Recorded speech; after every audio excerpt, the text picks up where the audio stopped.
आप सभी को मेरी तरफ से जय श्री कृष्ण, राधे राधे।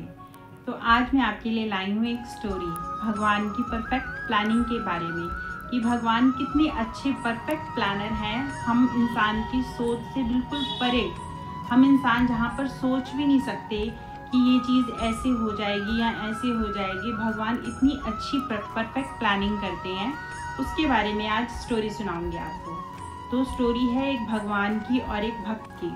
तो एक बार एक भक्त होता है, वो रोज़ जाता है मंदिर में और भगवान से बातें करता है, भगवान भी उससे बात करते हैं। तो एक दिन वो भगवान को कहता है, आप सारा दिन मंदिर में खड़े रहते हो, तो आप ऐसा करो, आज एक दिन की छुट्टी ले लो और जाओ घूम कर आओ। तो भगवान कहते हैं नहीं, सारी चीज़ें खराब हो जाएंगी, मैं नहीं जाऊँगा। तो कहते नहीं, मैं यहाँ पे खड़ा रहूँगा आपकी जगह, आप जाओ। तो भगवान कहते हैं अच्छा तू इतना बोलता है तो चलो मैं घूमने चला जाता हूँ और तू मेरी जगह खड़ा हो जा, लेकिन मेरी एक शर्त है कि तू कोई भी भक्त आएगा तो कुछ बोलेगा नहीं, तू चुपचाप खड़ा रहेगा। वो कहता है ठीक है, खड़ा ही रहना है, कोई बात नहीं, मैं खड़ा रहूँगा। तो वो ऐसे दिन भर में बहुत सारे भक्त आते हैं। तो शाम का समय होता है, तो एक साहूकार आता है वहाँ पर और भगवान की पूजा आरती करता है। और जब वो जाने लगता है, उसकी जेब से उसका बटुआ निकल के गिर जाता है। वो देख रहा होता है, भगवान बना हुआ जो भगवान का भक्त होता है, वो देख रहा होता है और चुपचाप खड़ा रहता है। तो वो चला जाता है साहूकार पूजा करने के बाद। उसके बाद एक गरीब इंसान आता है और वो भगवान से प्रार्थना करता है कि भगवान देखो, मेरे पास खाने के लिए भी कुछ नहीं है, मेरे ऊपर कृपा करो कि मुझे कुछ खाने के लिए मिल जाए, मेरे बच्चे नहीं तो भूखे सोएंगे, कितने दिन हो गए उन्हें भूखे सोते हो और आज भी वो भूखे ही सो जाएंगे, भगवान कृपा करो। तो जैसे ही वो पूजा करके भगवान की टर्न होता है, मुड़ता है, तो वो देखता है कि बटुआ पड़ा हुआ है। तो फटाफट से बटुआ उठा लेता है और भगवान को बहुत शुक्रिया करता है कि भगवान थैंक यू, धन्यवाद आपका बहुत बहुत कि आपने मेरे बच्चों के खाने का काम कर दिया कि अब उन्हें भूखा नहीं सोना पड़ेगा।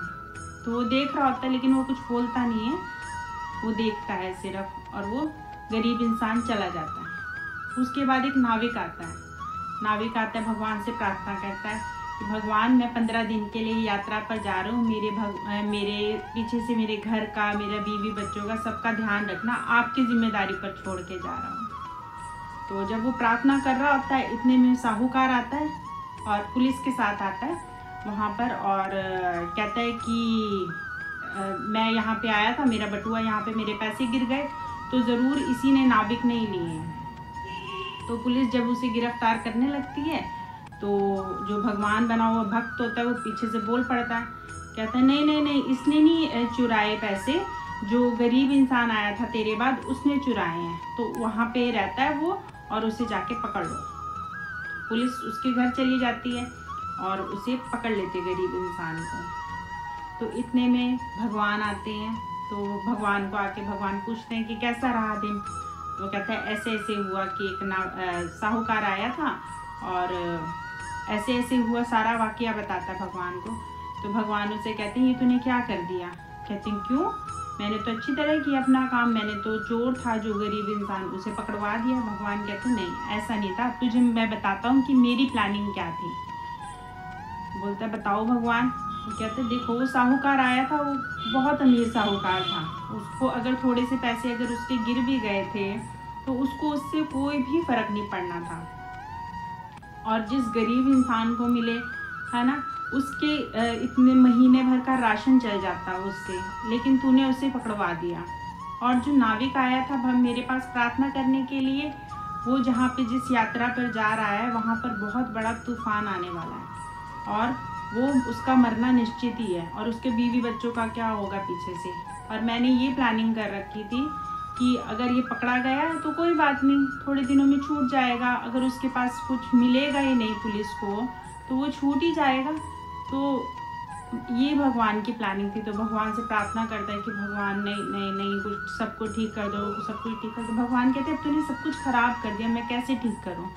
तो कभी भी भगवान की जो प्लानिंग है उस पर शक मत कीजिए।